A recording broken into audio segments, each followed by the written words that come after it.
تو وہاں مصر کے جو جاہل لوگ تھے کیا کرتے تھے، 16 سال کی جوان خوبصورت لڑکی کو جلوس میں گھماتے تھے اور لا کر کے اس کو ذبح کر دیتے تھے، دریائے نیل میں اس کی بلی چڑھائی جاتی تھی، اور پھر ان کا عقیدہ یہ تھا کہ دریا کا پانی اوپر آ جاتا تھا، اور ہوتا بھی تھا، جب ایک لڑکی کی بلی چڑھائی جاتی تو پانی اوپر آ جاتا تھا، ہر سال کا رواج تھا۔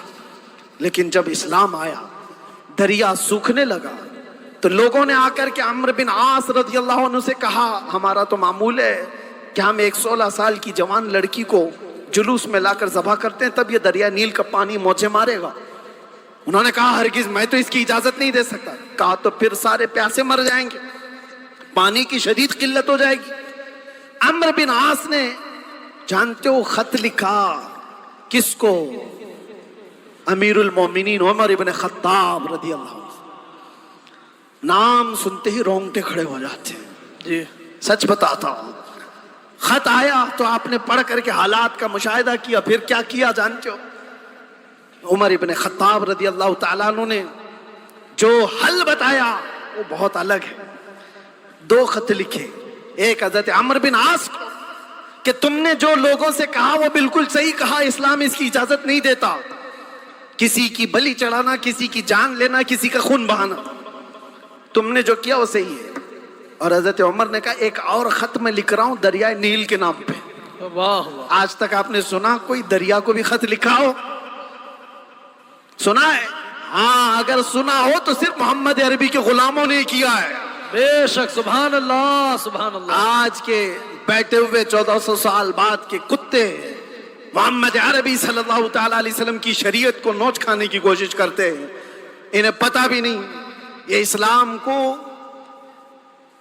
ایسے انداز میں بیان کر کے لوگوں میں شک و شبہ پیدا کرنے کی کوشش کرتے ہیں۔ یہ اس طرح کے کتنے آئے کتنے چلے گئے، کتنے آئے لوگ آج بیٹھ کر کے اسلام کو ختم کریں گے، مسلمانوں کا قتل کریں گے، کیا کیا۔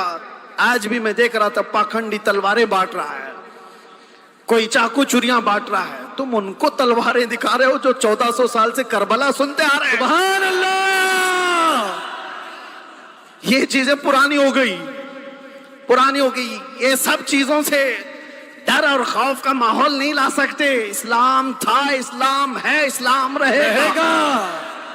میں کہتا ہوں انہوں نے پڑھا نہیں اسلام کو، پڑھا نہیں۔ میرے آقا کے غلاموں نے دنیا کی ریت رواج کو، طوفانوں کی، آندھیوں کے رخ کو کیسے موڑ دیا تھا۔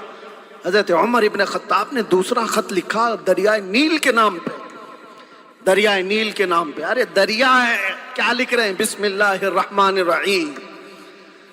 اے دریائے نیل، عمر ابن خطاب رسول اللہ کا غلام تجھ سے کہتا ہے اگر تو اپنی مرضی سے بہتا ہے تو تیرے پانی کی ہمیں حاجت نہیں، اگر اللہ کی مرضی سے بہتا ہے تو عمر تجھے حکم دیتا ہے کہ ابھی بہ جا۔